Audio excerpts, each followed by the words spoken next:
वो इंडिया की जीत के नाम पर मस्जिदों और धर्म स्थलों के बाहर सिर्फ शोर शराबा करना और नारा करना उनका काम था कि मुसलमान को इंडिया की जीत से नाराजगी थी और मुसलमानों की वजह से ये सब कुछ हुआ है कि सुतली बम मस्जिद पर फेंका गया। अब इसका इंडिया की जीत से क्या लेना देना था? क्या मस्जिद पर बम फेंकने से इंडिया की जीत का जश्न मनेगा? मैं एक मुस्लिम पक्ष का पक्षकार होने के नाते बात नहीं कर रहा हूँ। मेरा कहना यह है कि क्या ये मंदिर के सामने होता तब भी गलत था, ये मस्जिद के सामने है तो क्यों गलत नहीं है?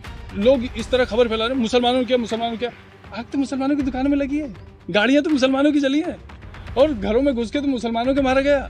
हम इस चीज़ से बहुत दुखी हैं और बहुत साफ साफ कहना चाहते हैं कि हमारी मस्जिद न पाकिस्तान में है न हमारे महल्ले बांग्लादेश में। हम इसी हिंदुस्तान के निवासी हैं, इसी हिंदुस्तान में हम रहे हैं, इसी हिंदुस्तान में हम रहते हैं, इसी हिंदुस्तान के साथ हमारा रिश्ता है। इस तरह की बातें करना। मेरा नाम मोहम्मद जाबिर है, मैं मऊ शहर की जामा मस्जिद में इमाम हूँ। मैंने आप मीडिया साथियों को इसलिए बुलाया है कि मुझे ये खबर मिली है सोशल मीडिया से के थ्रू, चूँकि ये बाकायदा पूरे देश में ये माहौल बनाने की कोशिश की जा रही है या खबर फैलाने की कोशिश की जा रही है कि मुसलमान को इंडिया की जीत से नाराज़गी थी और इस तरह से ये मामला बिगड़ा है और मुसलमानों की वजह से ये सब कुछ हुआ है। ये एक गलत बात फैलाई जा रही है और इस चीज़ से हमें बहुत दुख हुआ है। मुस्लिम कौम को या मुस्लिम समाज को इस तरह बदनाम करने की कोई ज़रूरत नहीं है। मुसलमान भी इसी देश के वासी हैं।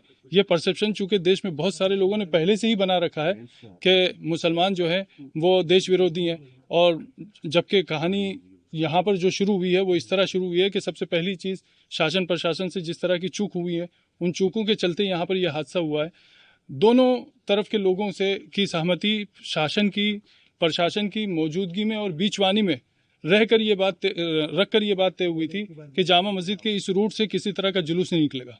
रात को जो जुलूस निकला उसकी पहली बात तो कोई परमिशन नहीं थी, उसकी कोई आगवानी करने वाला नहीं था, वो एक उपद्रवियों की भीड़ थी। वो इंडिया की जीत के नाम पर मस्जिदों और धर्म स्थलों के बाहर सिर्फ शोर शराबा करना और नारा करना उनका काम था। लोग नमाज से जब निकले हैं तो उस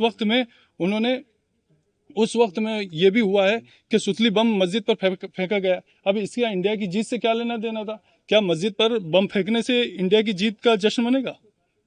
ये बहुत बुरी बात हुई है और इस चीज़ का हमें बहुत दुख है कि एक तरफ गलती करने वाले गलती कर रहे हैं, दूसरी तरफ कुछ लोग ऐसे हैं जिनके हाथ में किसी भी तरह का सोशल मीडिया का कोई सा भी प्लेटफॉर्म या आईडी है तो वो उसके थ्रू ये फैलाने की कोशिश कर रहे हैं कि मुसलमान जो है वो देश का विरोधी है और इंडिया की जीत से उसको तकलीफ है वगैरह वगैरह वगैरह। हम इस चीज़ से बहुत दुखी हैं और बहुत साफ साफ कहना चाहते हैं कि हमारी मस्जिद न पाकिस्तान में है न हमारे महल्ले बांग्लादेश में। हम इसी हिंदुस्तान के निवासी हैं, इसी हिंदुस्तान में हम रहे हैं, इसी हिंदुस्तान में हम रहते हैं, इसी हिंदुस्तान के साथ हमारा रिश्ता है। इस तरह की बातें करना ये और फिर कुछ लोगों की तो मैं समझता हूँ कुछ लोगों की तो रोजी रोटी या नेतागिरी या उनका अपना जो भी प्रोफेशन है वो तो हिंदू मुस्लिम पर चल रहा है।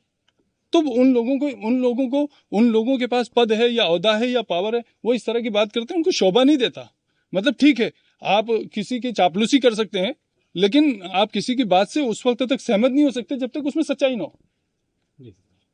लेकिन जो आरोप लगाए जा रहे हैं दूसरी तरफ से भी, मैं उसी आरोप तरफ से लगाए जा रहे हैं। दूसरा पक्ष ये कह रहा है कि कोई पटाखा नहीं फोड़ा गया, दूसरा पक्ष ये भी कह रहा है कि जुलूस निकल रहा था, हमने भारत माता तक की जय के नारे लगाए, पीछे से पत्थरबाजी हुई।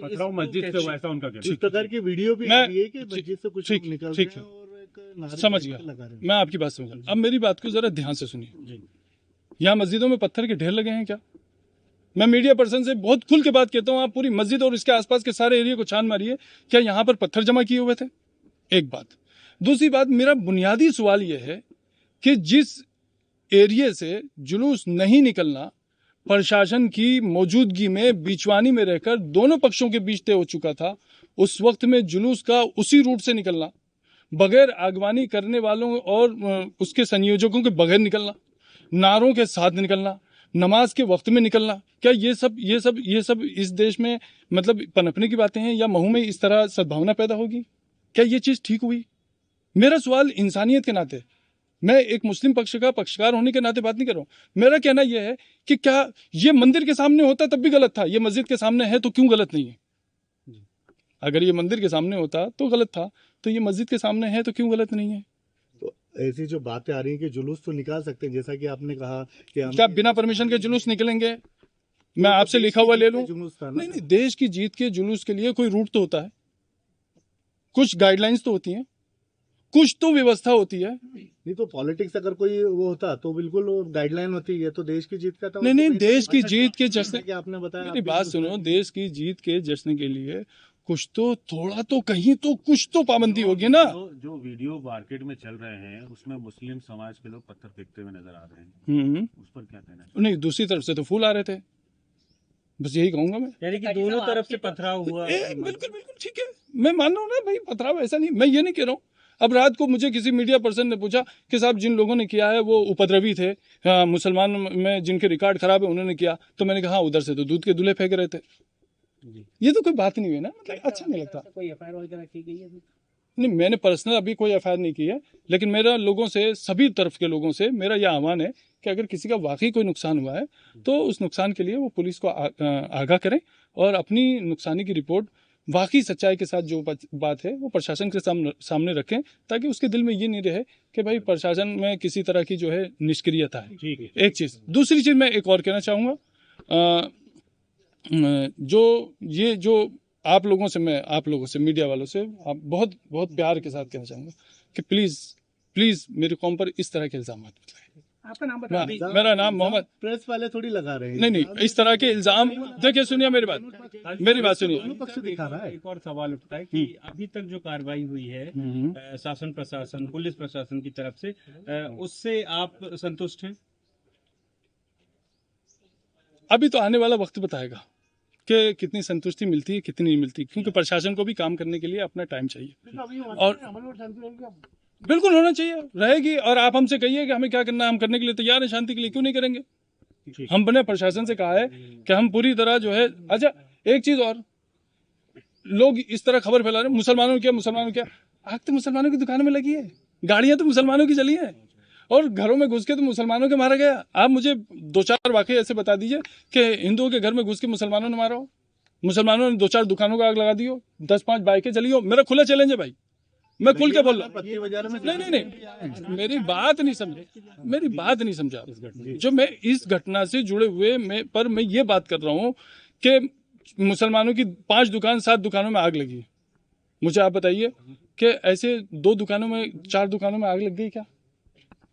पत्ती चौराहे में यही लोग का आरोप लगा रहे हैं कि हुआ है। मैं वही कहना चाह रहा हूँ कि आपके पास कैमरा है कि मेरे पास कैमरा है, पहुंचिए ना, आप बताइए ना उसको।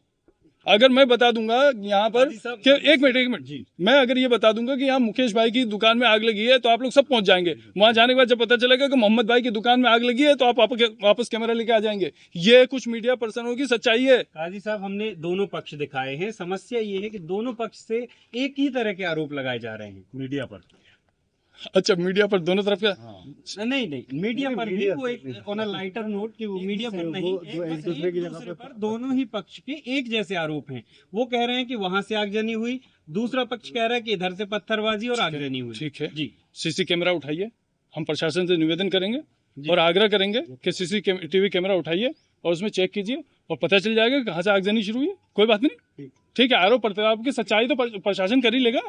फिलहाल आप करना चाहेंगे अभी? भाई, शांति बनाने में जिसका जो सहयोग लग सकता है उसको सहयोग देना चाहिए और शहर को पुरानी हालत पर वापस आना चाहिए और जो सद्भावना पहले बनी हुई थी उससे बेहतर सद्भावना का माहौल बनाने की कोशिश करना चाहिए।